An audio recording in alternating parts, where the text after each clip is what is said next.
So the female will actually cut a little slit in the bark at the branch tip and lay her eggs in there.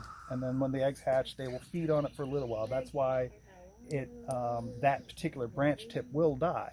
They're taking the energy away from the leaves and the energy that's coming down from the leaves. And it does end up killing just that little branch tip. So this oak tree way back there, this is its first experience with cicadas. We know that because we planted it about 15 years ago. And it'll be fine. I mean, it looks, like it's hurting, but the tree is not dying. It's just those brown tips, and they're not infecting the trees with any diseases. And when they're feeding on it underground in the years to come, it's minor. And they have been living with cicadas for millions of years, and so they can cope with it. Start over. The cicada biological cycle is truly one of the most amazing things in all of nature. The fact that they remain underground in their juvenile state for 17 years and then emerge en masse as adults is an amazing strategy, and it seems to have evolved multiple times. And in this emergence, there were 3 different species. We had at least 2 of them here on our land. We had the pharaoh cicada as well as Cicada castani. And when they were out, it was deafening. I was underneath my apple trees trying to actually collect a few to look at them, and I had to go in the house and get them, and that's when they're making all the noise. The males are making all the noise, and then the females will lay their eggs on branch tips of trees, and when the eggs hatch and their tiny little nymphs that are about the size of a termite start to feed on that, it will kill the branch tip. And they will either drop off onto the ground or the whole branch tip will drop down. You can see that it's just from here down that the branch has died.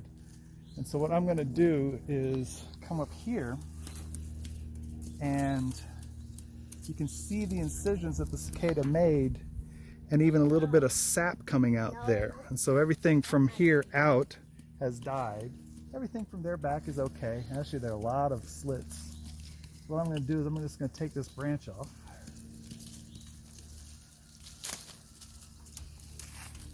And then break open the branch at one of these spots, and maybe we'll see some juveniles. So a little bit of live cambium there. And there they are. I can't tell if those are hash. No, those actually look... Those are just the eggs now, so they actually haven't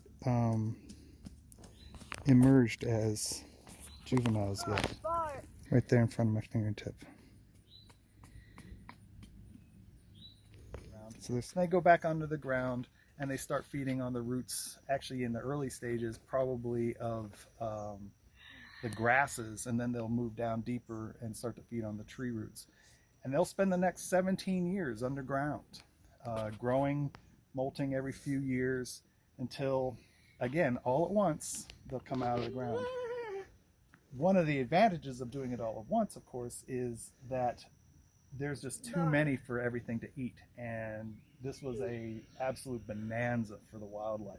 It's a great year for wildlife, which in terms of their populations, having that pulse of energy is really good because they will congregate. And that's clearly what they were doing, is the males would kind of congregate on specific trees around and then bring the females in to that spot.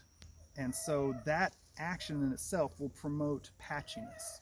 We can be very confident that if I take good care of myself, and I'm still here in 2038, and I'm looking forward to it, that they'll be back.